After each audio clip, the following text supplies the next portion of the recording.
agradecimento. Hoje de manhã eu dei palestra no BNI, convidei mais de 50 pessoas, era 6 horas da manhã. E de todas as pessoas que eu convidei, nenhuma foi.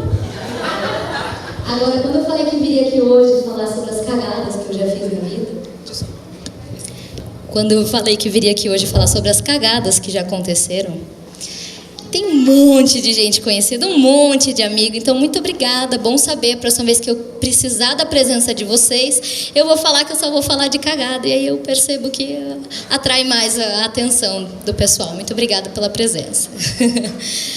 Bom, assim como a Ju, também sou formada na Exalc, eu sou formada em Ciências dos Alimentos. Por favor, quem é da agronomia, não me critiquem, não me julguem, porque o pessoal da agronomia costuma dar uma cutucada no pessoal de Ciências dos Alimentos. Deixa eu passar aqui. Qual que passa? Ah, passou. Eu coloquei essa frase como praticamente um título, porque foi muito bacana quando eu estava conversando com o César. Espontaneamente eu comecei a contar sobre um dos fracassos, porque são inúmeros, poderia ficar aqui horas contando, já são muitas experiências de fracasso, aliás, mais experiências de fracasso do que de sucesso. E essa é uma frase que me ajuda a enxergar tudo isso como algo motivador e como algo que te impulsiona para frente, né? Então, o fundo do poço te ensina lições que o topo da montanha jamais conseguiria te ensinar. E é por isso que eu aceitei de coração aberto me expor aqui, falar coisas que poucas pessoas sabem, só as pessoas muito mais próximas, porque são fracassos bem grandes. E eu acho que isso é um momento muito bacana de aprendizado, porque se alguém tivesse me contado algumas coisas que eu vou contar hoje, talvez eu não tivesse errado especificamente nessas coisas, né? Talvez tivesse servido de exemplo ou de referência para errar um pouquinho menos. Errar a gente sempre vai, mas errar um pouquinho menos. Então, só para explicar e contextualizar, eu sou formada em Ciências dos Alimentos, estudei um tempo na França. Quando eu estudei na França, eu percebi que na faculdade que eu estava, todos os cursos, eu particularmente fiz o curso de Engenharia Agroalimentar, mas todos os cursos, tinha gente que fazia veterinária, tinha gente que fazia estatística, enfim, as mais variadas áreas, mas todo mundo tinha uma disciplina dentro do seu curso de empreendedorismo. E foi uma coisa que me chamou muita atenção, porque aqui no Brasil, se você cursa administração ou especificamente algo relacionado a essa área, você vai ter disciplinas de empreendedorismo para estudar. Fora disso, não. Então, me chamou muita atenção e eu comecei a gostar disso e pensar sobre isso desde então, quanto na época da faculdade. Quando eu voltei da França, eu tinha um projeto de TCC para apresentar, para concluir o curso, pronto. E eu resolvi mudar tudo, porque eu falei, eu quero empreender. E, por fim, só para resumir, porque a história é muito longa, o meu TCC foi um plano de negócios para abrir um restaurante de culinária japonesa aqui em Piracicaba, que foi a Temaqueria Max Place, que eu imagino que muita gente conheça aqui. Então, foi o meu TCC. Mas eu não vim para falar disso, agora as coisas já mudaram, muita coisa já mudou. Mas, enfim, o que me levou à cagada foi que eu fiz tudo tão bem estudadinho, foi um ano de planejamento, estudando, pesquisa de mercado, tudo super detalhado, tudo super planejado, que felizmente a Temaqueria deu muito certo. Então a gente tinha uma meta de ter um payback, o retorno do investimento em até 2 anos, e em menos de um ano isso já estava pago, já estava sucesso total, nós ficamos muito felizes. Eu tive um momento que tive essas 4 empresas operando ao mesmo tempo, obviamente não sozinha, sempre tive outros sócios, diferentes formatações da sociedade, mas sempre pelo menos 4 sócios em todas elas. E como a Temaqueria foi a primeira referência e deu muito certo, eu falei, putz, legal, faço isso bem feitinho, sou formada nessa área, entendi o esquema, sei como faz. Por que não ter um planejamento um pouquinho mais ambicioso de fazer isso praticamente em série? Então, deu certo em um ano a primeira, por que não fazer uma segunda num segundo ano, dando certo fazer uma terceira e uma quarta num quarto ano e quem sabe em 10 anos não ter 10 empresas aí? Eu conheci a formatação de franquia, vi que era um formato que me agradava muito, porque eu conseguia cuidar muito bem da operação e me poupava alguns trabalhos de criação, algumas coisas que a franquia já te entrega pronto, e resolvi investir nisso. Óbvio, também vou falar aqui só sobre o meu terço de participação, éramos 4 sócios. Todos nós tivemos algum envolvimento no fracasso de alguma forma. Não vou expor as outras pessoas, vou falar somente da minha parte. Mas, enfim, a Temaqueria deu muito certo, então ficamos estudando, sondando qual vai ser a próxima, o que a gente vai fazer. Estudamos bastante, entramos em contato com diversas franqueadoras. E aí, no ano seguinte, com a Operação Redondinha da Max aqui em Piracicaba, surgiu a oportunidade da Premiato, que acho que vocês talvez tenham conhecido, porque já teve no shopping aqui de Piracicaba, não era uma operação minha, mas surgiu essa oportunidade. A Premiato entrou em contato conosco, viu que a gente tinha um cadastro lá numa rede de franchising, interessados em abrir unidades franqueadas, e a Premiato falou assim, olha, estamos interessados em novos franqueados, temos 2 shoppings em potencial. A Premiato é uma operação de massas, grelhados e saladas que só trabalha em praças de alimentação de shoppings. Temos 2 possibilidades e temos franqueados interessados. Se vocês quiserem se candidatar, a gente está aberto nesse momento para abrir outras 2 novas unidades. Temos 2 shoppings em vista. Um é o Marketplace, que fica ali na região do Morumbi, em São Paulo, e o outro é o Shopping Paulista, ali na região da Avenida Paulista, também em São Paulo. Se vocês tiverem interesse, a gente pode prosseguir com a análise, enfim. E aí eu olhei e falei, legal, é isso. A primeira deu super certo, a gente fez tudo certinho, vamos fazer igual agora na segunda, agora em São Paulo. A estimativa de faturamento era o dobro do que a gente já tinha aqui, então, nossa, vamos voar, agora é a hora, vamos lá, vamos ver. Aí me empolguei, vamos lá. Aí, primeira coisa, liguei para minha mãe. Mãe, o Shopping Marketplace não é aquele lá que eu ia quando a gente era criança? Nossa, eu adorava o shopping. Gente, vamos fazer, porque o shopping é muito legal. Então, primeira coisa, eu fui completamente abalada pelo meu emocional de ter uma lembrança muito legal do shopping. E falei, putz, isso é um indicativo, eu gostava do shopping, é um sinal. Vamos para esse shopping. Não, mas por que não o Shopping Paulista talvez tenha mais movimento? Não, eu gosto do Marketplace, eu ia lá quando era criança. Mas você era criança. Não, eu sei, tem um amigo da minha mãe que trabalha lá perto, eu vou ligar para ele. Beto, é legal, o shopping está funcionando ainda assim? É super legal, está sempre cheia a praça de alimentação. Aí, pessoal, é isso aí, vamos entrar nesse shopping. Na Temaqueria, eu fiz uma análise de mercado, contratei uma empresa, a gente gastou uma nota para fazer essa análise super profunda, toda detalhada, com estatística, com mais de 3.000 pessoas entrevistadas em Piracicaba para saber o potencial, tudo bonitinho, maravilhoso. Na Premiato, não precisa gastar, a gente já tem o know-how, a gente já sabe. Se a gente fizer uma sondagem superficial, mesmo que seja, a gente vai sacar se vai ou se não vai. Vamos lá andar um pouquinho na praça de alimentação, ver o movimento do shopping. Chegamos lá na hora do almoço, shopping, praça de alimentação lotada, não tinha onde sentar, ficamos observando todas as lojas com movimento. Olha lá, é isso mesmo, esse shopping aqui, vai ser aqui, vai ser aqui. Andamos no bairro, vários prédios em construção, outros prédios corporativos funcionando, o pessoal descendo do prédio para almoçar no shopping. É isso aqui, vamos fazer aqui. Ó, quando acabar o movimento, eu vou ali conversar nessa loja, você vai naquela, a gente conversa e dá uma sondada. Aí fui numa loja de sucos que estava ali na praça de alimentação, fui lá, moça, você trabalha aqui há quanto tempo? Trabalha há 2 anos. E é bom o faturamento aqui, vocês vendem bem? Nossa, aqui é 6, 7 mil por dia. Vende muito, mas em suco e lanche?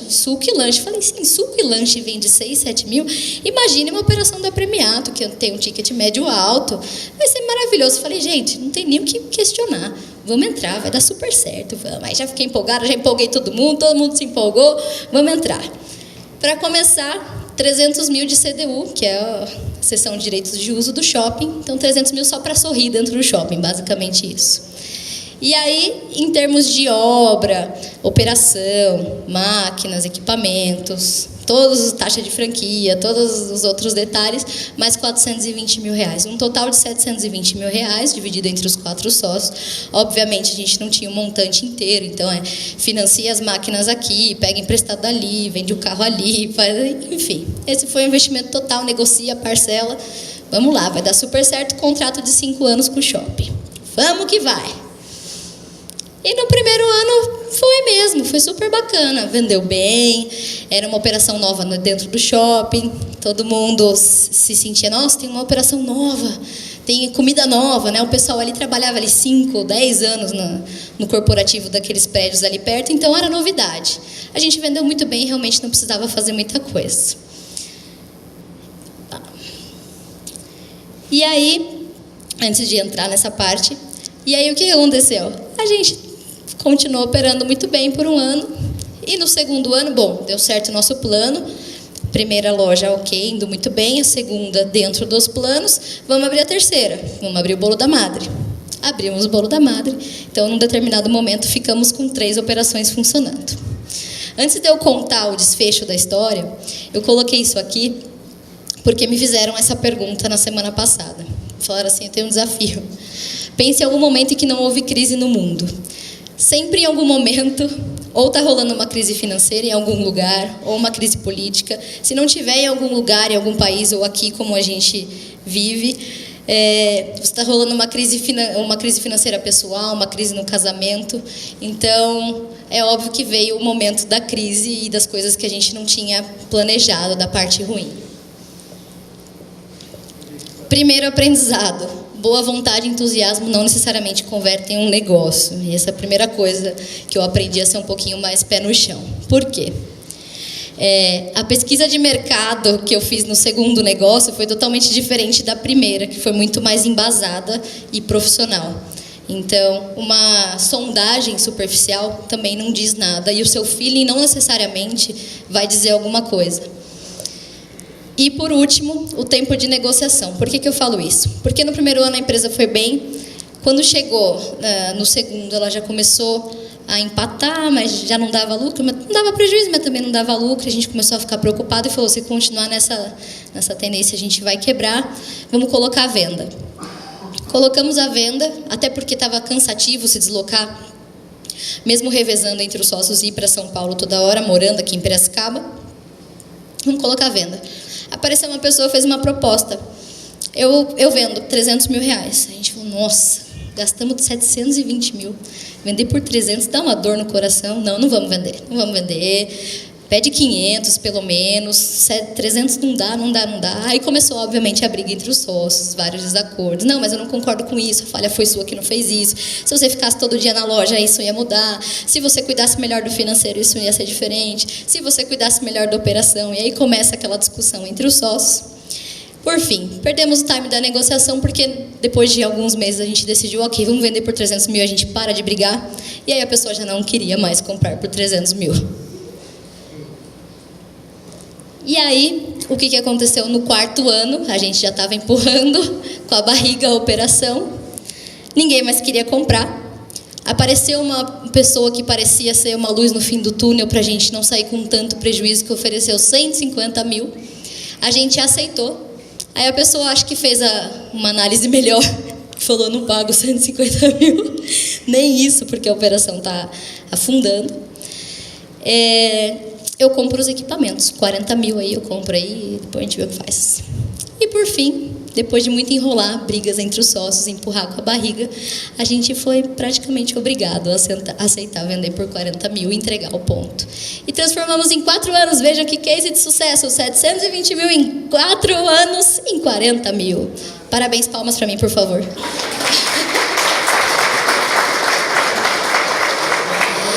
É óbvio que tem muito mais coisas, são 4 anos, tem muita coisa, muito mais coisas por trás para contar, mas resumidamente é essa a história. E o que eu aprendi de tudo isso? Primeiro, omissão. Teve alguns momentos que eu estava de saco cheio e falava, faz o que vocês quiserem. Então, não quer... quer negociar assim, não quer negociar, faz o que vocês quiserem, não tenho mais cabeça. E fui deixando. Assim, hoje me arrependo amargamente de ter deixado as coisas acontecendo do jeito que estavam indo, empurrando com a barriga.